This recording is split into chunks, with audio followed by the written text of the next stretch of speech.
Hallelujah. Ya propovedu Sivone na teme poise vladeshesva, the loins of dominion. The loins of dominion. Poesa vladeshesva. Druzia ya kakaya samaya znashitenaya samwe dorogasenaya tema Bibli. Первое Коринфянам 13 глава говорит нам, все прекратится, все уйдет, но сие три прибывают. Это вера, надежда, любовь.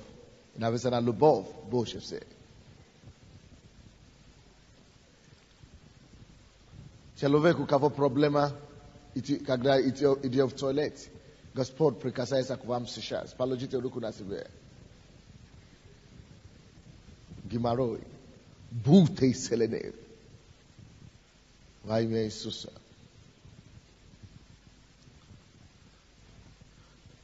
Причина, почему любовь больше всего, это потому что Бог есть любовь. Так что любовь это Бог. Это самая важная тема в Библии. Но, вернее, это не тема, это самая важная вещь в Библии. Потому что любовь это Бог. Бог это любовь. Но самая значительная тема в Библии, самая ценная тема в Библии есть другая. Самая ценная и самая значительная вещь в христианстве и в Библии это вера. Вера. Потому что она необходима, чтобы даже для самого существования христианства. Вера самое главное, что мы имеем. Без веры будущая церковь не сможет существовать. Без веры прошлая церковь не могла бы существовать. Без веры мы бы не открыли себя Бога. Без веры никто не может прийти к Богу. Без веры мы не можем ничего получить от Бога. Без веры мы не можем угодить Его. Без веры мы не можем общаться на духовном мире. Духовным Богом. Богом, который невидимый. Вера есть самое главное, что мы имеем. Это есть самая главная тема по всей Библии. Вера реально существующая, но в невидимом Боге. Но я говорю, эта конференция посвящена церкви 21 века. Проповедники уже говорили утром и днем сегодня об этом. И я хочу говорить вам, что Бог будет одевать на нас пояса владычества. Это церковь, которая предназначена для царствования. Мы предназначены для царствования. Друзья, поймите меня, владычество и контроль над землей вернется на Сион. Сион будет править планетой. Now, это не пророчество, это не догадка, это даже не слово знание или слово премудрости. Это не то, что это факт. Это то, что я знаю. Это в чем я убежден. Владычество на ременах Его. Владычество на ременах Его. Владычество на ременах Его. И, друзья, именно поэтому Бог будет доказывать это владычество, которое на ременах Иисуса, чтобы она была демонстрирована через Иисуса Христа. Потому что Иисус уже сидит одесную Бога. Бог сказал ему, сиди одесную меня, пока я не положу всех своих врагов под ноги твоей. Но я это сделаю через церковь. Владычество, ремена владычества, она будет на церкви, чтобы мы могли умолкнуть.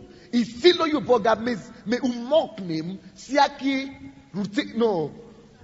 уста нашего и властей, и духов злобы, в духовном мире. И мы подчиним их владычество Иисуса. Он будет владычество через церковь. Он будет владычество благодаря церкви. Друзья, Бог готовит такую церковь, которая будет ходить здесь на земле, как хозяева этой земли. Церковь, которому придет и который поймет, что Господняя земля и все наполняющее ее, и это не будет только разговоры Божьи. Эта церковь будет говорить, и небо будет подтверждать. Это церковь, в которой мы входим, и то, что Бог уже делает, эта церковь будет стоять. И земля будет признавать неземленность этой церкви. Сюда придет сила и могущество самого Господа. Ремена, владычество на ремена его, это то, о чем будет говорить нам. Поэтому я говорю о поясе владычества. Друзья, мы станем, как верующие, на самом деле ходящие и царствующие цари планеты. Друзья, мы будем судьи земли. Это то, что написано. Написано, уразумитесь, судьи и цари земли. Уразумление – это то, что нам нужно, чтобы царить. Уразумление – это то, что нам нужно, чтобы владычествовать. Разумение. Деяния апостолов, Даниил 12 глава, 4 стих, 3 стих написано, ибо разумные будут сиять, как светила на облаках. Друзья, время, когда эта церковь будет сиять, пришло. Мы будем сиять на планете. Мы войдем в магазин, продавцы забудут, чем они занимаются. Потому что их глаза и зоры будут прилеплены к нам. Аллилуйя. Мы начнем говорить в трамвае, в метро, и люди окружат нас, как героями. Вот то, что он рассказывал из Беларуси, что мы ехали в одной электричке, неверующей девушке, и она говорит, я хочу туда, куда он хочет. Это уже было написано, ибо в этот день придет время, когда 10 человек держатся и окружат тебя, и скажут, пойдем на Сион. Мы видим красоту Сиона на тебе. Мы видим красоту Сиона на тебе. Мы видим красоту Сиона на тебе. Мы видим красоту Сиона на тебе. Мы видим красоту Сиона. Потому что то, что ты говоришь, подтверждается. Потому что то, как ты ведешь себя, никто так себя больше не ведет. Потому что то, как ты говоришь, никто так больше не говорит. Мы будем говорить по-другому. Мы будем говорить как люди, которые имеют вдохновение с неба. Мы будем говорить мысли Бога. И будем выявлять Его волю. И, друзья, исполнится Его молитва, которую Он молился, чтобы исполнится воля Божья на земле, как на небе. Друзья, мы пустим небо на землю, и здесь на земле Его воля, которая уже реализуется, которая осуществляется на небе пока что, они станут реальностью здесь. Друзья, церковь и Сион будет то место, где люди будут знать, что это то место, где стирают слез с глаз. Это место, где освобождают измученных на свободу. Это место, где развязывают. Потому что на Сионе написано, ибо на Сионе будет спасение. Ибо спасение будет на Сионе. Ибо на горе Сионе будет спасение. Ибо на горе Сиона будет спасение. Ибо на горе Сиона будет спасение. Ибо на горе Сиона будет спасение. И дом Яковлев возьмет свое наследие. Друзья, это время нам брать наше наследство. Наследство было дано нам, потому что всякий названный детем есть наследник этого дома. Мы названы детьми этого царства. Мы есть наследники этого царства. И поэтому написано, приходит день, когда Сион берет свое наследство обратно. О, Йобахали Мохосика, Умахаламахия, Макутомака Бабалике, Укомоко, Канда Каламакия, Мараламуко Солондо. Ибо как написано, что вам дано великие божественные обетования, через которые вы должны сделаться божественными. 2 Петра 1:4. И поэтому время приходит. Время, час пришел, когда люди будут одеваться, припоясать себе божественными обетованиями. И этими припоясанными Истинами буду править планетой. Так говорит Господь. Это будет мы, наше поколение. Почему это необходимо? Очень просто. Потому что написано, что Иисус Христос придет за свою невесту. И написано, когда Он придет, Он не придет за свою невесту, пока эта невеста не будет уготовлена. Без пятна, без порока. Всякая слабость должна уйти из церкви. И это есть время, когда она уйдет. Всякая пятна должна убраться из церкви. И это есть время, когда она уберется. Всякая порока должна уйти из церкви. Только тогда Иисус, как жених, скажет: я готов теперь собрать вас. Вот почему Его слава высвобождается. Чтобы уготовить нас. Чтобы убрать всякий стыд с нас. Чтобы убрать всякие посрамление с нас. Чтобы освободить нас и поставить нас над всякими, которые угнетали нас до сих пор. Чтобы повесить Сион. И чтобы Сион был постановлен на горе, на которой выше всяких гор. И чтобы Сион стал законодателем в обществе. Вот к чему мы идем. Вот к чему мы идем. Вот к чему мы идем. Вот к чему мы идем. Это есть время церкви. Время владычествования. Время, когда написано, что даже если молодые люди побегут, они устают, но сила Божья будет действовать на нас. Что мы побежим, не устанем. Мы будем обновлять наши силы, как у Аллаха. И, друзья, написано, что мы будем парить. Время придет, когда эта сила, которую он говорит сегодня днем, как моментом, по-русски, движущая сила, не перестанет движущая сила будет действовать в церкви. Эта сила называется сила Орла. Орел не устает, орел парит вместо усталости. Мы будем знать тайны в Боге. Когда мы будем обновлять свои силы, мы будем знать утаенные места у Бога, которые будет ставить нас всякий раз выше наших врагов, выше наших посрамителей, которые будут делать нас один шаг всегда впереди всякого врага. Это есть наш век. Церковь, который Господь обновляет. Поэтому мы больше не будем лежать, и чтобы другие пришли и ободривать нас. Мы будем ободривать всех. Мы не будем банить, чтобы другие пришли и лишить нас. Мы будем величивать всех. Это есть наше время. Время и поколение владычества церкви. Пояса владычества. Это то, что будет. Это то, что будет. Вы хотите не слышать, а мы хотите поверить, не хотите не поверить. Если вы не хотите поверить, через 10 или 5 лет, придите, посмотрите на нас. Мы будем жить там. Мы будем жить там. Я говорю, мы будем жить там.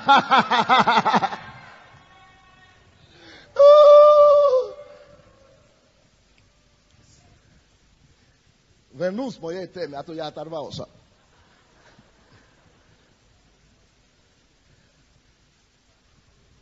Вера самая значительная тема Библии. Евреям, 11 глава, 6 стих.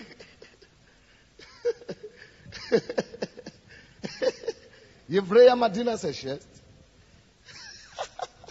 Шаловера бушо. Ничего. Евреям 11:6.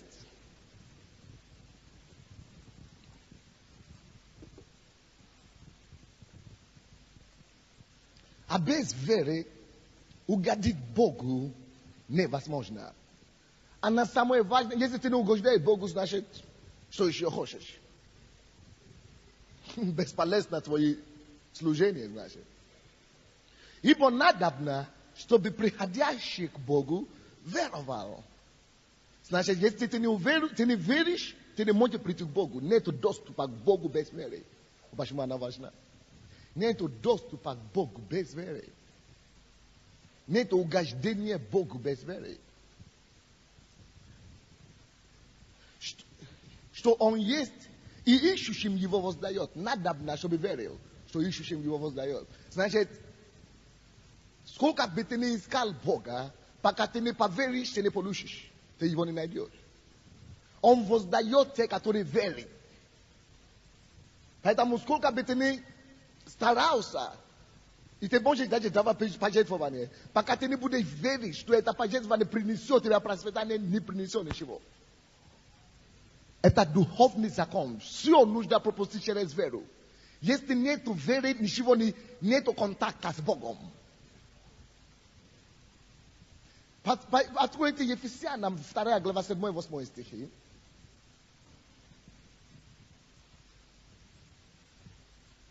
Очень многие из нас мы поем, мы танцуем, и мы это делаем просто как традиция. Все, если мы это делаем без веры, нету благословения в этом. Чтобы мы не делали, это когда мы добавляем веру к этому, тогда мы высвобождаем славу и красоту этого действия. Даже жертва наша не принимается Богом, если она не смешана с верою.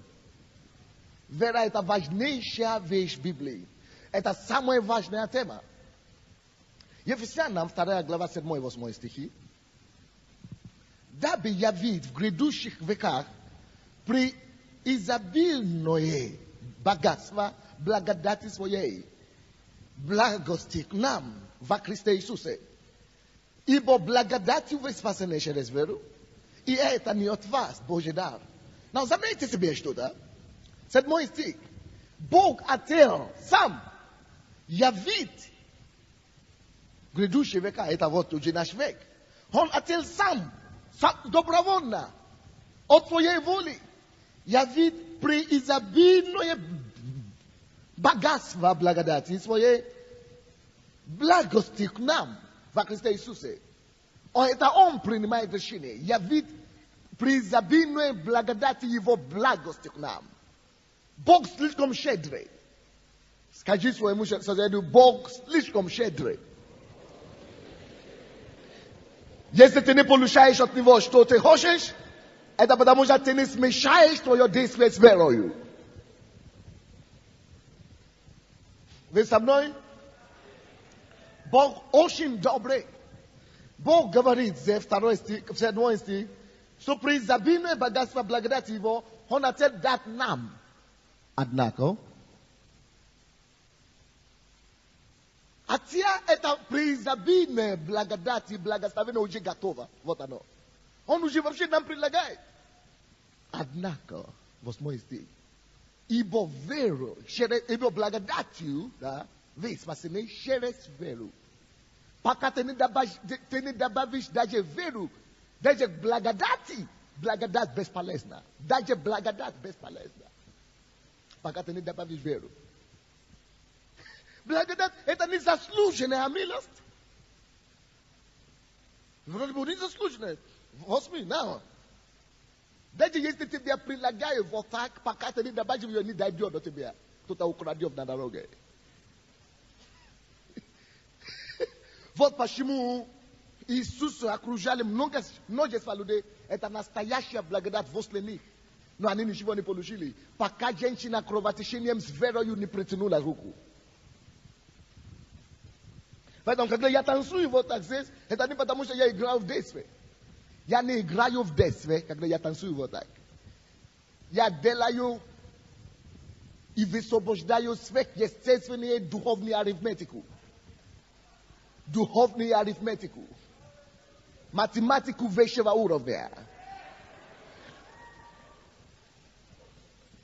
Потому что написано, что ибо рука Иуда будет на хребте врагов своих. И скрепитель не отойдет от Иуды. Написано, что хвала это сверхъестественная засада для всяких неприятелей. Вещь что?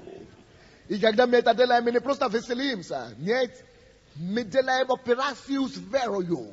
Мы добавляем нужные ингредиенты туда. Вот в чем дело. Написано, что потому и ты, Иуда, ибо ты восхвалил Господа, ты будешь восхвален всеми братьями твоими. Какие бы великие они не были, они придут и будут хвалить и преклониться перед тобою. Вот в чем дело. Поэтому, когда я унижаю тем, как можно больше, потому что тот, который сам себя унижает, только того Бог может возвышать. Я выполняю его условия для возвышения. Я говорю, я выполняю его условия для возвышения. Я говорю, я выполняю его условия для сверхъестественного возвышения. Возвышение, которое ад не может остановить. Возвышение, которое дьявол не сможет блокировать. Вы что? Вы что? Все имеет свое значение. Все имеет свое значение в духовном мире, друзья. Но к этому надо добавить ингредиент веры. Тогда она работает как ничто. Как ничто. Так что вера важна. Теперь мое местописание. Бытие. Почему вера так важна? Бытие 3 глава. С 1 по 7 стихи. Змей был хитрее всех зверей полевых, которых создал Господь Бог. И сказал змей жене, подлинно ли, сказал Бог, не ешьте ни от какого дерева, 4 человека, поднимите сюда ко мне, не ешьте ни от какого дерева в раю. И сказала жена змею, плоды с дерев мы можем есть, только плодов дерева, которые среди рая, сказал Бог, не ешьте их и не прикасайтесь к ним, чтобы вам не умереть. И сказал змей жене, нет, не умрете, но знает Бог, что в день, который вы вкусите их, откроются глаза ваши, и вы будете как боги, знающие добро и зло. На английском это в другом переводе, это вы будете как сам Бог написано. И увидела жена, что дерево хорошо для пищи, и что оно приятно для глаз, и вожделенно, потому что дает знание. И взяла плодов его и ела. И дала также мужу своему, и он ел. И открылись глаза у них обоих, и узнали они, что ноги, и сшили смоковные листья, и сделали себе опоясание. Бог. Скажем, ты Бог. Достаточно выглядит хорошо. Все выглядит хорошо. Кто из вас Ева? Ты самый маленький. Ты будешь Ева. Кто из вас мы? Он, да. А ты Адам тогда будет. Змей наши, да? Ничего. Это же не ты. Допустим, вот этот человек, Бог, говорит Еве и Адаму, не ешьте. Или, скажем, не возьмите эту штуку, не возьмите. Это смерть. Вы умрете, когда вы возьмете. Отойдите в сторону. Это Бог сказал. Вот Бог. Тоже отойди в сторону. Но змей пришел и сказал, подлинно ли сказал Бог, что не есть вам? Подлинно ли Бог сказал, что не есть? Ну, это потому что он не хочет, чтобы вы были такой, как он. Потому что когда вы едете, вы будете знать, как он, точно сколько он сам знает. Поэтому, ничего, идите, возьмите и ешьте. Они поверили, Ева взяла, поделилась с мужем и ели. И взяли, да. Теперь, мой вопрос. Не к вам, не к пасторам нашим я задаю этот вопрос, а в зал. Какой самый большой грех Эдемского сада? Непослушание. Или какой? Хорошо. Послушайте сюда. Самый большой грех и единственный вообще это грех в Эдемском саду, это не то, что они ели, они взяли то, что Бог говорит не взять. Не в этом их грех перед Богом, как Бог это видит. Самый большой грех не то, что они кушали, то, что он говорит запретное. И причина, почему они упали и были прокляты, не потому, что они ели этот плод. Сам плод ничего страшного. Не просто непослушание, ответ это тоже есть. Самый большой грех перед Богом, не только тогда, но и сейчас, это то, что они, Адам и Ева, Бог говорил им одно, они послушали, сказали хорошо, а потом это пришел и говорит другой, у них есть выбор. Поверить либо этому, либо Богу. Они усомнились в том, что он уже раньше им говорил. Сомнение. Решили не верить тому, что он говорил. Решили, наверное, мы хотим тоже знать добро и зло. Мы хотим знать. То, что он сказал, наверное, мы в это поверим. Итак, самый большой грех Эдемского сада – это не плод, который они ели. Самый большой грех Эдемского сада – это сомнение в том, что Бог сказал в Божьем Слове. Или неверие к тому, что Бог сказал. И слушайте сюда.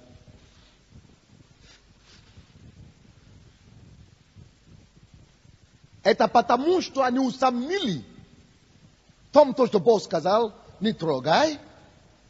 Потому что они усомнились в том, что Бог говорил.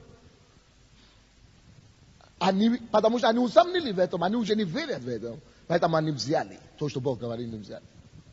Так что грех перед Богом – это не то, что ты делаешь, но отношение твоего сердца. Очень важная вещь. Грех – это не то, что ты куришь. Если он курит, он грешник не потому, что он курит. Он грешник, потому что он не поверил Богу, что его тело – это храм Бога. Если бы он поверил в том, что его тело – это храм Бога, он бы охранил его святости. Грех – это неверие в том, что Бог говорит. Грех – это сомнение в том, что Бог говорит. Вот, если, допустим, он пьет, грех не потому, что он пил, не то, что он пьет, его грех. Его грех, потому что он не верит, что он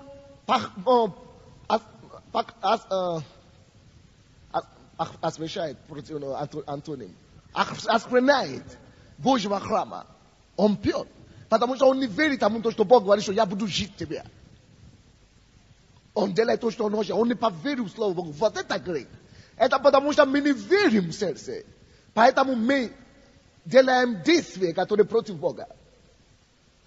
И поэтому, если грех – это не действие, но отношение души и сердца, то многие из вас думают, что вы святые, а сплошные грешники перед Богом. Почему? Допустим, Бог говорит, что ты праведный. Ты праведный. А ты смотришь на себя и говоришь, какой же я негодный. Какой же я грешник. Какой же я безбородный. Никакой.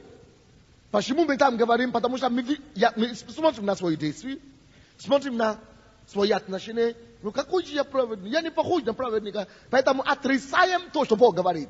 Мы грешники уже. Так просто. Хотя мы не делаем действия, не последовалось, но я уже грешный, потому что я не поверил в то, что Бог говорил. Я верю в то, что дьявол мне показывает, что я есть. Допустим, когда Бог говорит, больше то, кто в вас, того, кто в мире. Если я начну бояться любого врага и переживать, а я думал, что я же не курю, я же не блуду, я же не курю, я же не пью, я не есть ерунда. Я грешник перед Богом. Потому что написано, что я тот, кто во мне, больше того, кто в мире, а я вижу ситуацию вокруг меня и говорю, и боюсь. Я уже загрешил и живу в грехе. Потому что грех – это то, что я не принял Слово Божие как да и аминь. Поэтому все то, что Слово Божие говорит, я не имею права усомниться. 2 Коринфянам 1:20. Давайте откроем. 2 Коринфянам 1:20. Это серьезная вещь. Если Бог тебе скажет, говорит, ты станешь бизнесменом, ты станешь процветающим, а у меня копейки даже нету. И я говорю, я не верю в это. Потому что я уже усомнился в том, что Бог мне говорил, я грешу против Него. Поэтому, несмотря на то, что у меня нечего кушать, я верю в Тебя, Господь. Хоть я умру, но я буду верить лучше. Если Бог говорит, что спасешься ты, и весь дом твой, и ты приходишь домой, и видишь, как твой муж бьется, как твой ребенок бьется, и говоришь, о Боже, неужели это когда-то спасешься? Ты грешный, как он. Ты грешный такой же, как он. Потому что ты усомнился в том, что Бог сказал. Это значит, точно таким же образом, как Адам и Ева сделали Бога неправдой, обманщиком, но лжецом. Таким же образом, ты сделал его лжецом, то, что ты не уверовал, что если Бог уже сказал, что я спасен, и я весь и дом мой будет спасен, я это верю, я это говорю так, я даже не хочу, допустим, мысль в мою голову, что может быть что-то случится. Не бывает, не может быть. Бог сказал, я верю, я говорю об этом, я исповедую об этом, я только одно отношение могу иметь с Богом, прямая дорога. Верю и все. Я даже не допускаю мысли.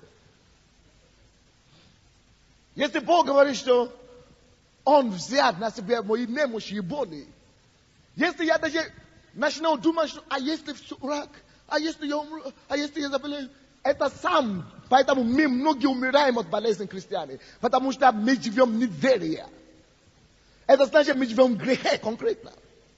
Значит, я верю в Тебя, Господь, я стою на это все. Для меня нет, не существует. Для меня иначе не существует. Как только что я здоров, я победитель и все. Если написано, всякий рожденный от Бога побеждает мир. Это слово Божье. Это значит, я буду говорить, что я буду успешный человек в жизни. Я буду выдающимся в личности в жизни. И я даже не хочу думать о том, что, может быть, у меня ничего не получится в жизни. Может быть, не склеится. Может быть, я упаду. Может быть, ничего не будет. Это грех. А потом я вам скажу, почему все это важно. Это все еще не мои проповеди, но замешайте то, что я говорю все. Я буду это потом сложить вместе, и вы поймете, куда я иду.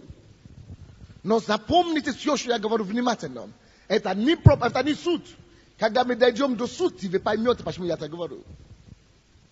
2 Коринфянам 1:20.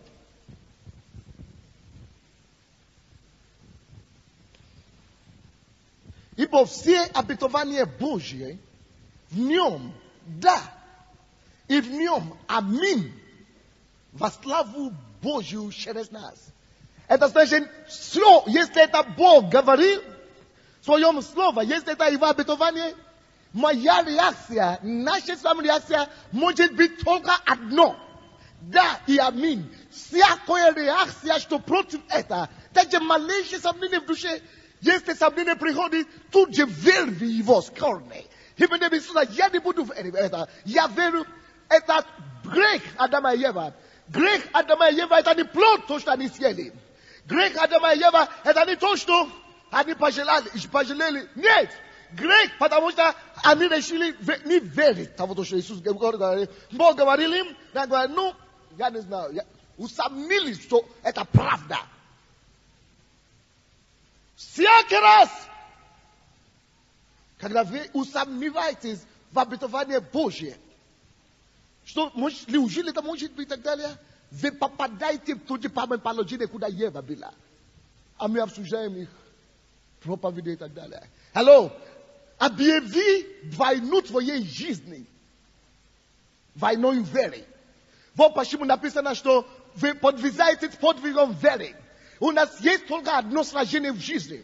Я верю, что это будет, и все. Я верю, что я буду успешным, и все. Я не хочу другое.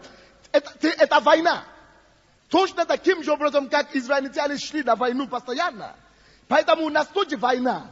Но война наша, это битва веры. Это значит, я воюю бит, верить, что это только так будет. Если у меня болезнь, что-то болезнь у меня, я стою, я начинаю сражать мою войну. Я иду на битву. Какую битву? Именем Иисуса, я нахожусь в обетовании Божьей. Я говорю, я стою в этом. Я стою на это. Именем Иисуса, я начинаю разрушать всякое неверие и чувства. Я начинаю воевать страшно по вере. Если у меня нету денег, я сею копейки, которые у меня есть. Я вижу, что я уже посеял, ничего не приходит. Я начинаю объявлять войну. Господь, я уже посеял. Я плачу десятину. Я плачу пожертвования. И деньги не идут ко мне. Именем Иисуса я объявляю войну за мои деньги. Я повелеваю, чтобы мои деньги пришли. Во имя Иисуса я вызываю их. Верою я знаю, что они придут ко мне. Верою я знаю, что каждый месяц у меня будет такая сумма. Потому что я сею, я верю, я начинаю воевать против всякого препятствия его. Почему у нас Ветхий Завет? Это потому что и Ветхий Завет заполнен войнами. Это прообраз нам, что вся наша жизнь должна быть жизнью войной. Каждый день битвы, но это битва веры. Я отрицаю все, что я вижу. Я начинаю утверждать то, что я еще не вижу, но то, что я знаю, что будет. Это моя битва веры. Потому что Бог сказал, я отрицал все остальное, что Бог не сказал. Я воюю, пока это не увижу зеленое. Почему? Потому что все обетования должны быть да и аминь. Если я что-то усомнился, я упал в грех Адама и Ева. Теперь послушайте, почему это важно. И послушайте, о чем я проповедую, тема моей проповеди. Пояса владычества. Только это и будет ключ, то, что я проповедую сегодня, который поможет церковью. О чем я проповедовал в начале. Что мы будем господствовать, мы будем царями и правителями земли. Сейчас слушайте ключ, который поставит вас на это уровень доминирования. То, что я говорил о вере, слушайте, самая главная тема Библии это вера. Самый главный грех Библии это не действие, то, что мы делаем. Это сомнение в том, что Бог, отношение того, что Бог говорил.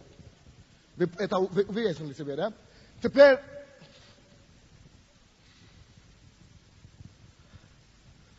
Бытие опять, нет, до Бытие, к Римлянам, 14, я еще подтвердил то, что я сказал. 14, 23. А сомневающийся в любом Божьем обетовании, если есть, осуждается, потому что не по вере. А все, что не по вере, грех. Все, что не по вере. Если я даю мои пожертвования и не верю, что Бог это принимает и воздаст мне, это ерунда для Бога. Грешу. Это серьезное предложение. Поэтому наши отношения ко всем Божьим должны быть да и аминь. Если какие-то усомнения или обстоятельства, мы объявляем войну веры.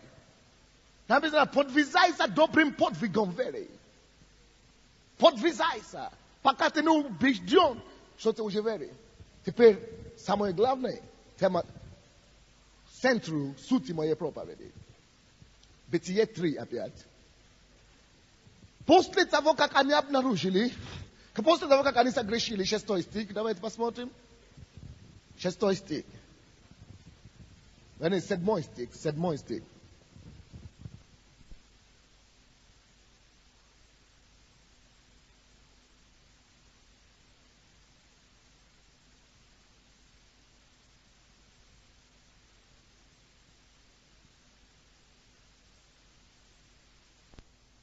Седьмой стих. Да, все нормально сейчас. И открылись глаза у них, обоих, и узнали. Это самый важный вариант. Я прошу вас, слушать внимательно сейчас. Я умоляю вас.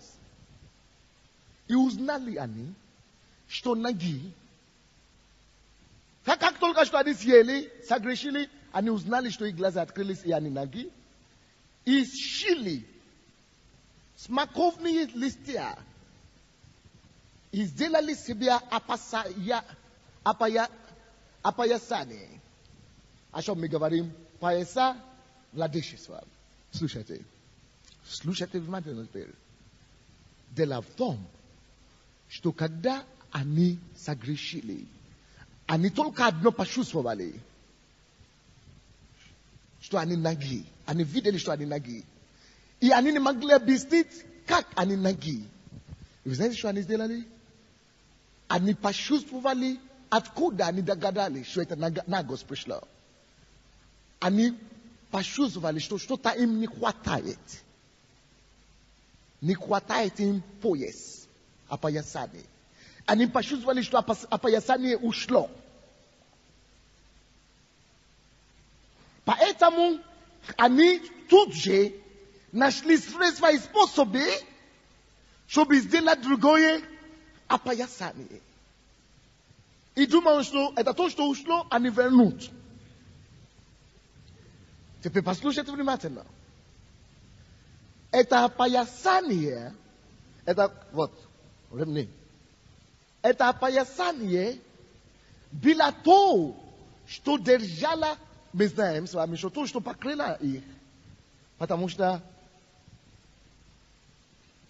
Римлянам 3:23 говорит нам, что мы все согрешили и лишили славы Божьей, да? Это значит, что грех удаляет славы Божьей. Мы с вами знаем, что эта слава Божья покрывала их. Но они ничего не видели и не чувствовали славу. Но они чувствовали, что пояса нет. И сделали опоясание. Почему? Слушайте внимательно теперь. Потому что опоясание – это то, что было, что они могли чувствовать все время. Это то, что держало на них одежду славы. Вы помните, как люди одевались тогда? Прообраз Библии написано, так и говорится, что опоясание – это то, что держит все одеяния. Вот то, что держало на них славу Божию, это было что? Опоясание. И они всегда чувствовали опоясание. Это, когда у тебя опоясание, ты всегда это чувствуешь. Это было опоясание пояса владычества. Они всегда чувствовали владычествование свое. Положение свое. Владычество это всегда было. Это было ощутимое. Но когда они это потеряли, они обнаружили, что они наги. Потому что опоясание нашли, и они тут же начали шить опоясание искусственное. Теперь послушайте. Откройте для меня, пожалуйста, Ефесянам 6:14. Спасибо, вы свободны. Ефесянам 6:14. Что такое, что за опоясание? Которое ушло. Ефесянам 6:14. Итак, станьте припоясавши чресла ваши, чем истинною и облегся броню праведности. Он говорит, что все оружие Божие, да? Первое все оружие Божие, которым мы должны господствовать и владычествовать на земле, это что? Поясание истиной. Алло? Теперь слушайте. Нагость, нагота пришла и ушла слава, и владычество ушла от человека, когда человек никогда не кушал. А когда человек усомнился, то, что Бог сказал, сомнение в слове, к истине, потому что слово Божье было истина. Сомнение в истине отобрала истину от них. Собрала пояс. А когда истина уходит, слава Божья исчезает. Слушайте, причина, почему слава не хватает, слава Сына Божьего в нашей жизни с вами, это потому что мы не стоим в истинах. Мы знаем много истин, но вери не хватает. Мы знаем их, но эта истина не становится плотью. Вы помните, что у Иисуса, только когда слово стало плотью его, истина стала кровь и плоть его, только тогда они сказали, что и мы увидели слава его, слава, которая уподобится слава единородного Сына Божия. Слава Бога подтверждает и следует за человеком, который знает истину Божью в отношении него, стоит в этом истине, и когда он стоит в этой истине, тогда слава возвращается к нему. Теперь финал. Слушайте внимательно. Это слишком сложно или нет? Нормально? Теперь послушайте. Гранд-финал. Истина заключается в том, что я искуплен от греха Адама. Я искуплен полностью от греха Адама. И это обозначает, друзья, послушайте меня внимательно. Бытие, откройте, Бытие 1 глава. Потому что я искуплен, согласно Римлянам 5 глава, если через одного человека грех вошел в жизнь, то через другого человека, второго Адама, праведность входит в жизнь человека. Правильно? Теперь, потому что мы искуплены кровью Иисуса, слушайте внимательно. Я сейчас, и вы тоже, согласно Слову Божьему, и никто не спорит об этом, мы возвращены в Эдемский сад. Мы уже возвращены посредством Иисуса в Эдемский сад. И что это обозначает для меня сейчас? Это значит всю заповедь и благословение, которые Бог дал первому Адаму до его грехопадения, сейчас дается мне.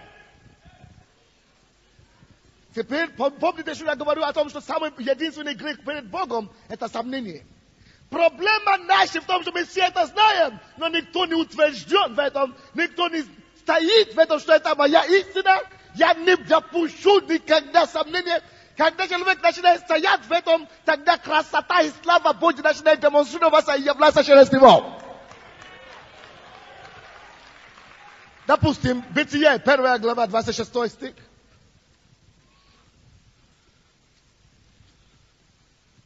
Стих, давайте будем читать.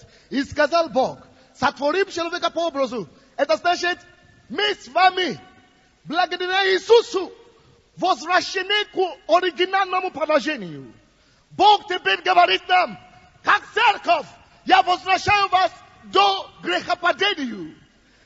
Как только что вы покаялись, Бог говорит нам то же самое. Слушай, я возвращаю тебя до грехопадения. Теперь начни твою жизнь без последствий греха Адама. И строй, я отдаваю тебе, я верну тебе славу Эдемского сада. И я даю тебе слово. Припаясь себя истиною. Это должно быть пояс. Это должно быть припоясанным. И когда мы стоим, мы берем истину о том, что я праведный. Это второй щит, броня праведности. Это истина.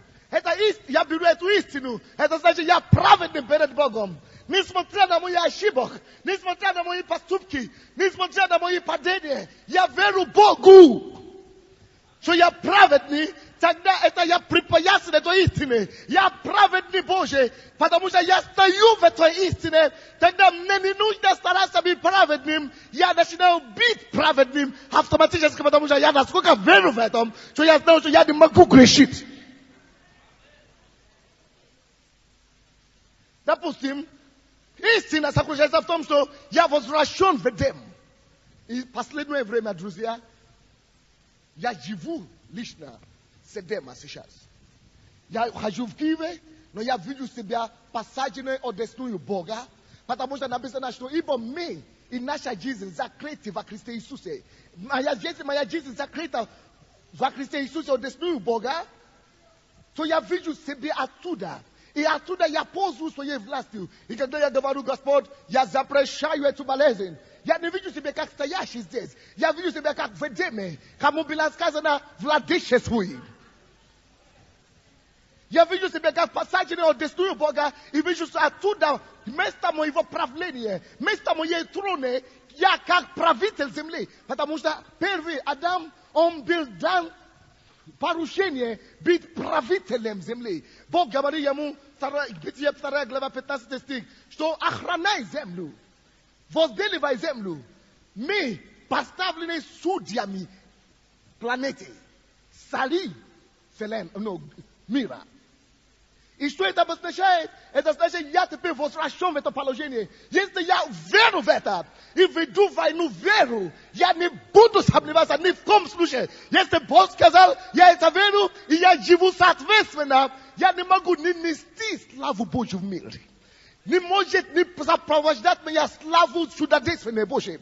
Не может не сопровождать меня праведность Бога. Не может не сопровождать меня любовь Божья. Не может небо не подтвердить меня. И не может мои действия не принести небо в землю. Не может быть, потому что я стою в истине, я припоясен. А припоясен, это значит, я одет и соединил в себя славу того слова, которое я держу. Допустим, 26 стих Бытие там, закончу быстро.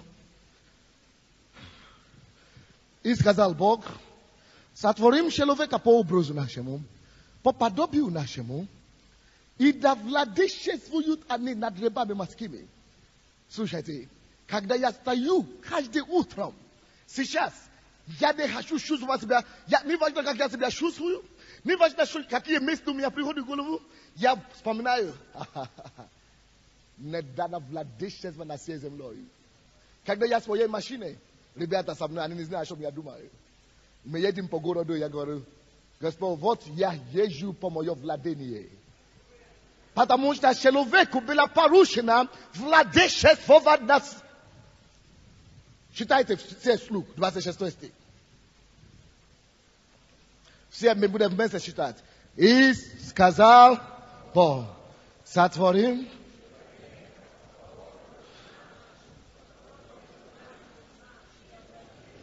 да что? Да что? Теперь кто возвращен в Эдем? Поэтому если ты не владычествуешь и ты не веришь, что ты будешь лучшим в своем бизнесе, если ты не веришь, что ты будешь неизбежно главою в твоем направлении, где ты живешь в своей жизни, значит, ты на положении Евы и Адама. Ты поставил Бога в сомнение, ты живешь в грехе и неверия. Поэтому вот откуда я знаю, что есть члены этой церкви, которые будут слушать мои проповеди. Я, не Бог, я, с помощью откровения с неба, сделаю вас головою в этой стране.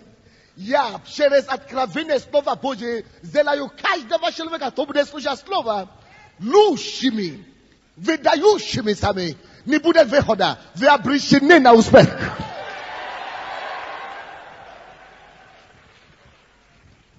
Сомнение – это единственный грех перед Богом. Не верю в свое слово, его слово. А наше отношение к его слову должно быть только одно. Да и... Если он говорит, да владычествую над всеми, да и аминь. Но заметьте себе, там нету человека. Читайте дальше. Да владычествуют дальше. Они над морскими и над птицами небесными. И над гадами пресмыкающими по всей земле. Человека нет. Бог не дал нам право эксплуатировать человеком. Поэтому вот почему они могли заключить в тюрьму Павла. Вот почему они могли побить Петра. А те они ходили как боги на земле. Вот почему они могли к нам относиться плохо. Вот почему они могли притеснить нам. Вот почему Иисуса могли распинуть. Потому что мы не можем показать человеку, что умрите, допустим. Или замораживайте. Нет. Нам не дано. Но нам дано. Посмотрите, над сею. Посмотрите, там есть это слово или нет. Над сею землею. Но зато мы можем владычествовать над сею землею. Над сею землею. Если я говорю, как это может быть? Значит, я попадаю в тот же самый грех Адама и Ева. Пояса владычества. Пояс владычества — это когда мне открывается какое-то слово Божие, я беру это слово, отказываю напрочь сомневаться в этом, я веду свою борьбу, чтобы укорениться в этом слове. Как только что я припоясал себя этим словом, этой истиной, слава, которая написана в Моисее, эта истина становится моей. Припомните, Евангелие от Иоанна, 1 глава, 17 стих. Написано, что ибо слово стало плотью, слово, содержащее в себе благодать и истина. И одел среди нас, и мы видели его славу. Всякий раз, когда слово становится плотью, она высвобождает славу. Она высвобождает благодать. Она высвобождает истину. И только когда она становится истину, люди могут видеть эту славу. И поэтому, слушайте, сегодняшнего дня, хочу говорить вам, начните жить седема. Начните видеть себя как первоначальное положение Адама. А только первые 2 главы Библии говорит нам, какие наши изначальные положения. И остальное это Новый Завет все. Евангелие, жизнь Иисуса показывает нам, какое наше изначальное состояние. И какими мы стремимся быть. Вот таким образом мы будем ходить по земле, как Бог в плоти. Вот благодаря такими истинами, вот благодаря таким мышлением, мы должны видеть себя правильно. Пока наше мышление не изменится, всякое пробуждение меняет сначала мышление. Всякое пробуждение начинается с мышления. И когда свое мышление меняется, ты видишь правильно. Наша проблема это в том, что мы не видим себя, как Бог нас видит. Мы видим себя, как мы видим себя. Это наша проблема. Но на этот раз мы начинаем видеть себя, как Бог нас видит, и мы начинаем иметь результаты, которые Иисус имел. И, друзья, церковь 21 века будет припоясана пояса владычествования. Мы будем доминировать во все направления жизни. Друзья, будут через церкви такие открытия в научном сфере, медицинском сфере, бизнес-сфере. Мы будем зарабатывать, мы будем иметь такие прорывы, которые будут приводить весь мир в смущение. Будут приходить к нам такая благодать и красота Божия. Потому что мы будем знать истины, которые принадлежат нам. Мы будем знать все, что дано нам бесплатно. Мы будем стоять в этой истине, и мы будем господствовать, как хозяева и цари и судьи планеты. Вот наше предназначение церкви. Вот наше предназначение. Поэтому я прошу вас, возьмите пояса истины. Это значит, возьмите Слово Божие и откажитесь сомневаться. Делайте себе завет больше никогда. Как бы вы себя не чувствовали. Даже если вы хотите умереть, не сомневаться все равно. Припоясайте себе, и тогда высвобождайте эту славу. Встаньте на ноги, мы будем молиться. Скажи Господу, припояс меня, припояс меня, припояс меня. Поясе владычества. Поясе владычества. Самый главный грех – это неверие в Слово. Самая главная истина – это вера в Слово. Это вера. Без веры никто не может угодить Богу. Я могу владычествовать. Я могу владычествовать. Я буду владычествовать на земле. Скажи Богу, я буду владычествовать на моей работе, моем призвании, моей жизни. Я верю в Тебя, Господь. Музыканты, давайте быстренько. Я не сомневаюсь в этом. Я буду владычествовать на земле. Я буду владычествовать. Я есть владыки. Я есть царь. Я есть судья земли. Я верю в Тебя, Господь. Я буду исполнять Твои воли. Я буду высвобождать Твою славу.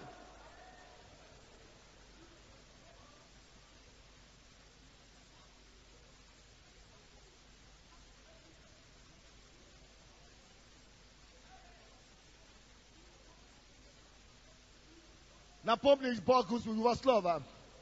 Скажи Господь, я верю, что я буду владычествовать над всей землей. Я буду. Мы будем. Я не сомневаюсь. Уразумитесь, цари земли. Вы, цари земли, уразумитесь.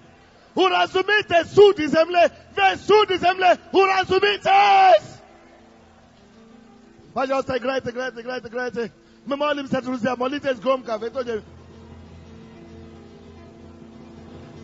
Skaji Bogu, ja посвящаю себе верить. Я посвящаю себе верить. Я посвящаю себе верить. Я никогда больше не буду сомневаться. Принимаю решение только верить. Я буду главою, а не хвостом. Я буду успешным. Я стану выдающейся личностью. Я не буду сомневаться. Мои планы состоятся. Мои видения сбудутся. О-бо-бо-бо. Хе-ле-бе-бе-бе-бе-бе. Е-е. Ye-le-bo-bo-bo-bo-le-ya. Ke-le-bo-lo-bo-lo-bo-lo-bo-lo-bo-lo-bo-lo-bo-lo. Oh! Открой наши глаза, Господь! Открой наши глаза, Господь! Еле-босия! Еле-бохозия!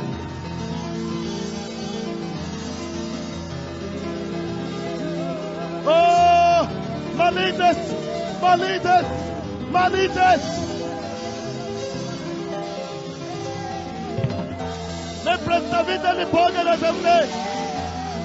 Мы Его красота! Мы Его слава! Славьте Его! Славьте Его!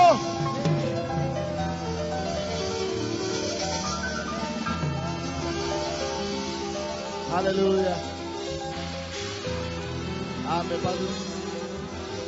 Подождите. Подождите, пожалуйста. Стоп, мы будем молиться еще. Каждый из нас будет стоять на своем месте. Если Бог говорит, что ты будешь главою, самое большое оскорбление, которое мы можем принести Богу, это говорить, что ну, я не знаю. У тебя только одна судьба, это состоится и все. Поэтому я прошу вас, все, кто здесь первый раз, потому что я еще буду молиться за вас. Но прежде, я не могу молиться за тех людей, которые еще не покаялись. Без покаяния это не состоится, это не сбивается. Поэтому если вы здесь первый раз в нашей церкви, сделайте мою чистоту ниже, пожалуйста, и поднимите голос. Если вы здесь первый раз в нашей церкви, если вы здесь первый раз, не хотите, пожалуйста, никто не ходит. Группа подарка, оставайтесь все на месте. Оставайтесь все на месте. Оставайтесь все на месте. Знаете, что вы еще грешник, вы еще не знаете Бога, как мы его знаем. И вы хотите, чтобы Бог вернул вам ваше изначальное положение, ваше владычество, чтобы Господь сделал вас великим на земле, чтобы Он простил ваши грехи и поставил вас в Эдем обратно, в Его царство. Вы первый раз поднимите ваши руки в зале. Первый раз в церкви. Вы знаете, что вы грешник. Машите вашей рукой, мы рады вас видеть. Рады вас видеть, рады вас видеть. Рады вас видеть, рады вас видеть. Мы рады вас видеть все. Все, которые поднимали свои руки. Вот, ребята, я вас вижу. Вам повезло, что вы попали сегодня. Вам повезло. Только я прошу вас. Я буду считать до 3. Возьмите все свои вещи. Я прошу вас бегом. Что я сказал? Бегом. Все, кто первый раз знаете, что вы грешник, бегом прибегите сюда до 3. Раз! Аплодисменты в зале. Бегом! Бегом! Бегом в зал! Из зала. Бегом сюда! Раз! 2! Бегом! Пропустите их сюда! Пропустите их сюда! Верующие, оставайтесь, я буду еще молиться. Верующие, оставайтесь, мы еще будем молиться. Кто первый раз в церкви, бегом сюда, мы ждем вас. И остальные. Кто опоздал, тот не успел. Тот, кто не успел, тот опоздал. Не опоздайте, бегом. Раз. Раз. 2. Это не бегом. Бабушка, не надо бегать бабушку.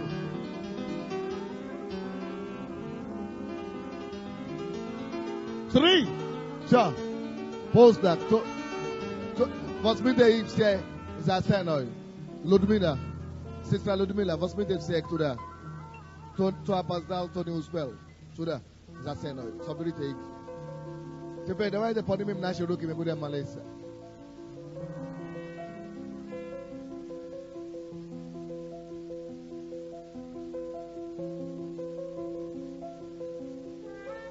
Кто понял сегодняшнюю проповедь? Машите вашей рукой. А я вам говорю, что вы ничего не поняли еще. Вам нужно слушать эту проповедь еще раз 10, чтобы понял. Я прошу тебя, мой Бог. Ты Бог знамения и чудеса. Я стою рядом с тобой сейчас. И я твоим именем молюсь, чтобы открылись глаза каждому во имя Иисус. Пускай воссияние твоей славы заполняет нашу душу и сердца. Чтобы эти все, Господь, познали то, что ты говоришь о них, и утвердились там. Тебе слава и хвала во имя Иисуса Христа. И весь народ сказал: мы сейчас будем славить. Давайте будем радоваться, будем петь, будем точно слова перед Господом. Аллилуйя. Давайте, вы спите или что ли? Бегом. Я вижу Иисуса мне, победы над землей, знание истина в сердцах, наш Бог ведет нас за собой. Я вижу Иисуса в небесах, знамена победы над землей, знание истина в сердцах, наш Бог ведет нас за собой. Вижу Иисуса в небесах, вижу Иисуса в небесах, продвигаемся вперед, всю землю с Иисусом мы возьмем, силой молится наш народ, дьявол навечно марафон. Я вижу Иисуса в небесах, знамена победы над землей, знание истина в сердцах, наш Бог ведет нас за собой. Я вижу Иисуса в небесах, знамена победы над землей, знание истина в сердцах, наш Бог ведет нас за собой. Вижу Иисуса в небесах, вижу Иисуса в небесах, продвигаемся вперед, всю землю с Иисусом мы возьмем, силой борется наш народ, дьявол навечно поражен. Я вижу. Аллилуйя,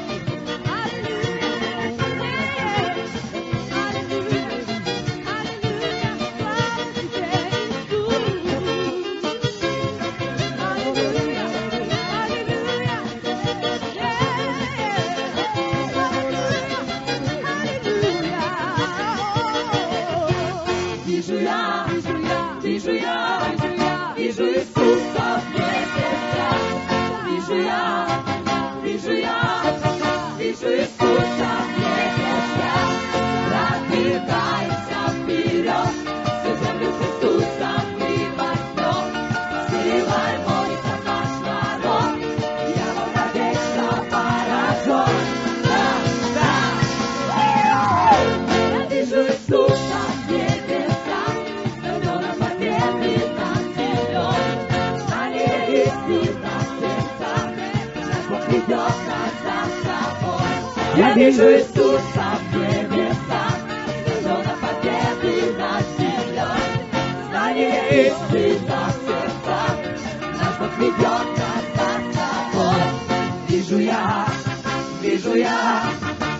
Иисуса в небесах, вижу Иисуса в небесах, Продвигайся вперед, всю землю с Иисусом мы возьмем. Силой молится наш народ, дьявол навечно поражен. Да, да.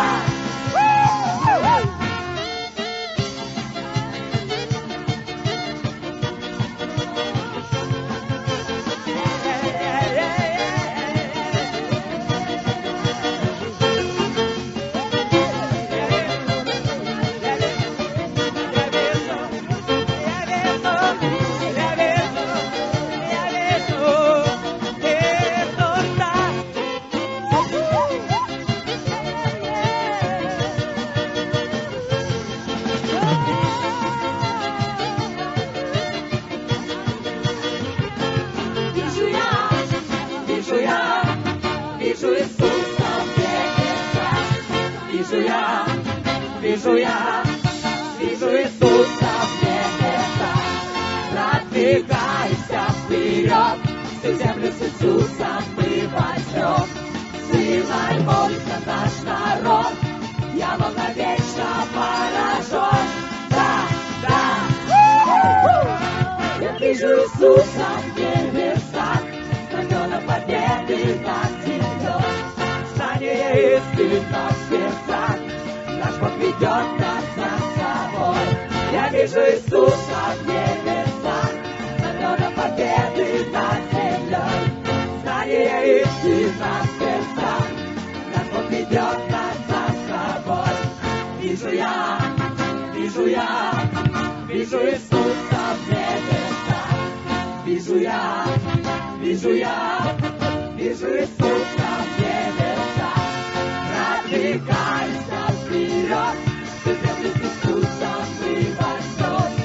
Силой молится наш народ, дьявол навечно поражен. Да, да.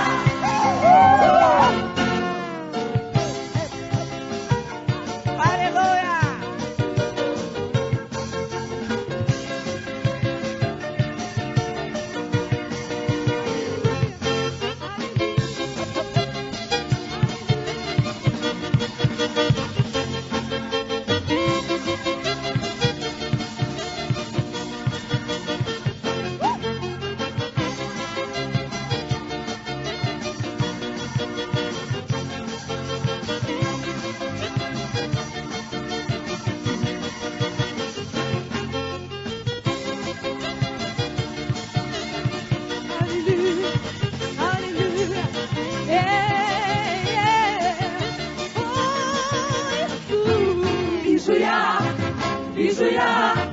Вижу Иисуса в небесах.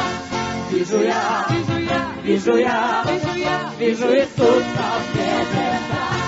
Продвигайся вперед, всю землю с Иисусом мы возьмем. Силой молится наш народ, дьявол навечно поражен. Да, да. Я вижу Иисуса в небесах, знамена победы над землей. Знание истина в сердцах, наш Бог ведет нас за собой. Я вижу Иисуса в небесах, знамена победы над землей. Знание истина в сердцах, наш Бог ведет нас за собой. Вижу Иисуса в небесах. Вижу Иисуса в небесах. Продвигайся вперед, всю землю с Иисусом мы возьмем.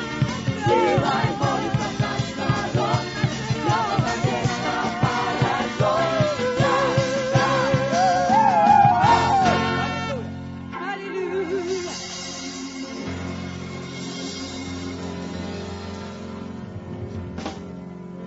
Братья и сестры, будьте благословенны. Завтра мы ждем вас на конференции.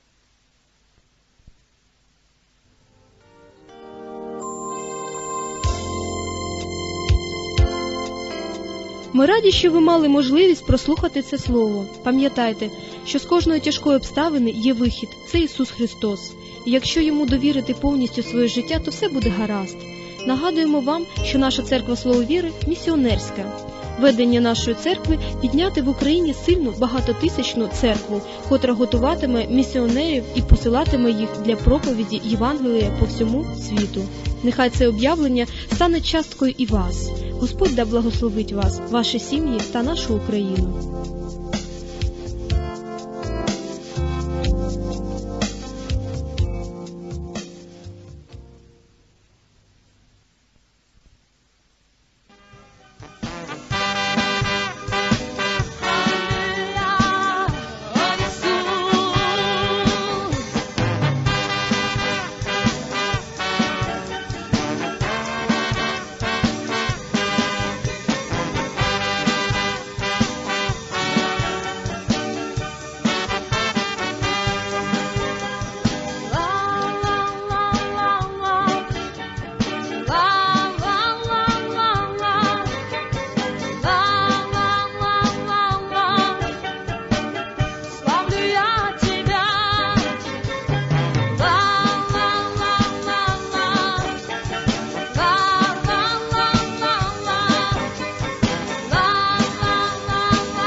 Давайте будем веселиться перед Богом.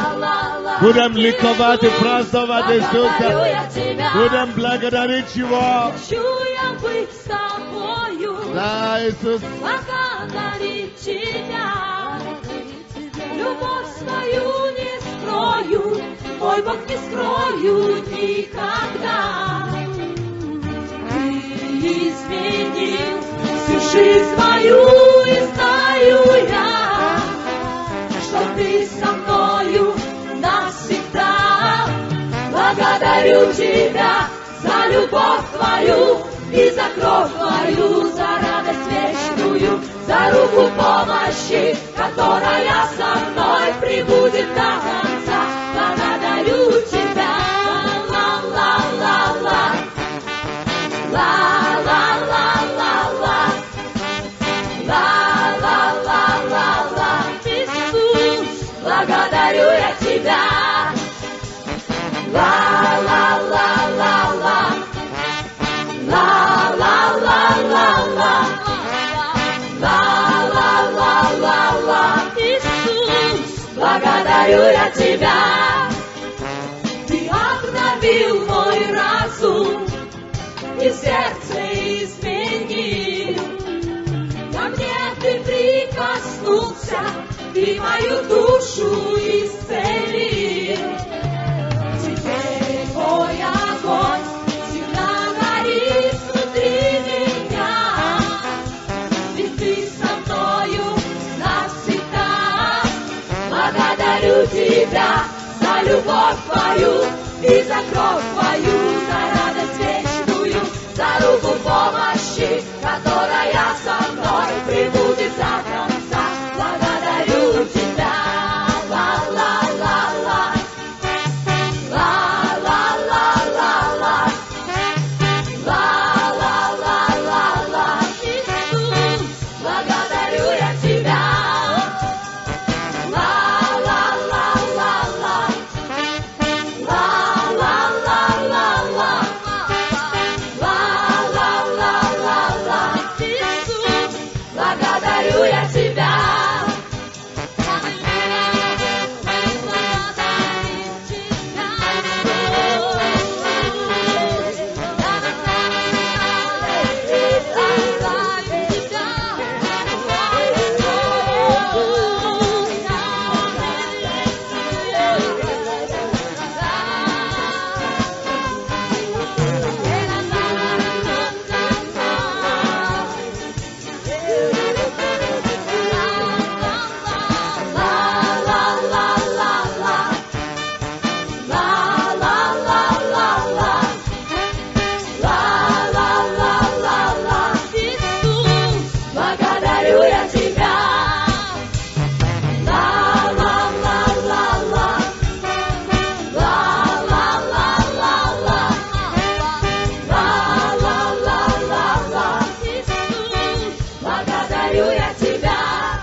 никогда. Ты изменил всю жизнь мою, и знаю я, что ты со мною навсегда. Благодарю тебя за любовь твою и за кровь мою, за радость вечную, за руку помощи, которая со мной прибудет до конца. Благодарю тебя. Ла-ла-ла-ла. Ла-ла-ла-ла-ла. Ла-ла-ла-ла-ла. Иисус, благодарю я тебя. Ла-ла-ла-ла-ла. Ла-ла-ла-ла-ла. Ла-ла-ла-ла-ла. Иисус, благодарю я тебя. Ты обновил мой разум и сердце изменил. Ко мне ты прикоснулся и мою душу исцелил. Теперь твой огонь всегда горит внутри меня, ведь ты со мною навсегда. Благодарю тебя за любовь твою и за кровь твою, за радость вечную, за руку помощи, которая со мной прибудет до конца.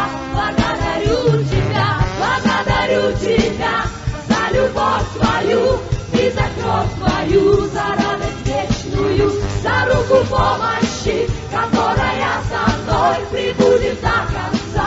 Благодарю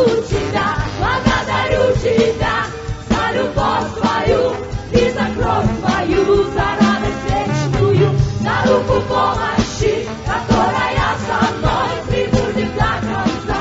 Благодарю тебя. Ла-ла-ла-ла. Ла-ла-ла-ла-ла. Ла-ла-ла-ла-ла. Иисус, благодарю я тебя. Ла-ла-ла-ла-ла. Ла-ла-ла-ла-ла. Ла-ла-ла-ла-ла. Иисус, благодарю я тебя. Благодарю я тебя. Благодарю я тебя. Благодарю я тебя. Благодарю я тебя. Благодарю я тебя. Благодарю я тебя. Благодарю я тебя.